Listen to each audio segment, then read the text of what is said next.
Alam mo ba kung gaano karami ang pag-iisip ng Diyos sa'yo?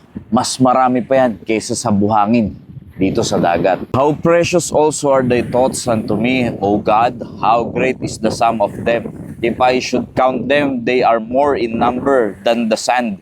When I wake up, I am still with thee. Alam nyo, may mga pagkakataon nakakakalimot tayo sa Panginoon. Hindi natin naalala ang Panginoon. Minsan naalala lang natin ang Panginoon pagka meron tayong kabigatan, may problema, may mga pagsubok, may mga hilahil sa buhay. Pero alam nyo, ang Panginoon nananatiling tapat kahit hindi tayo tapat. At ganyan tayo iniisip ng Panginoon. Mas marami pa kaysa sa mga buhangin dito sa dagat. Anong sabi ng Biblia? For I know the thoughts that I think toward you, saith the Lord. Thoughts of peace and not of evil, to give you an expected end. Alam nyo, kung tayo ay susunod lamang at makikinig sa kalooban ng Diyos, hindi naman niya tayo papabayaan.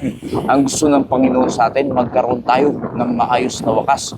Magkaroon tayo ng maayos na kinabukasan. Pagpalain tayo ng Panginoon. Pero paano tayo pagpapalain ng Panginoon kung tayo mismo ay hindi makasunod sa kalooban ng Diyos? Kaya mga kaibigan, mga kapatid, ang linaw ng sinasabi ng Biblia na ang pag-iisip ng Diyos sa atin ay para sa ating kapakanan, para sa ating kabutihan, at hindi para sa ating kapahamakan. Alam niyo kung bakit napapahamak ang tao? Dahil nagiging suwail at hindi masunurin sa kalooban ng Diyos. Nawa, naging pagpapala po ang mensahe ito. Maraming salamat po and God bless you all.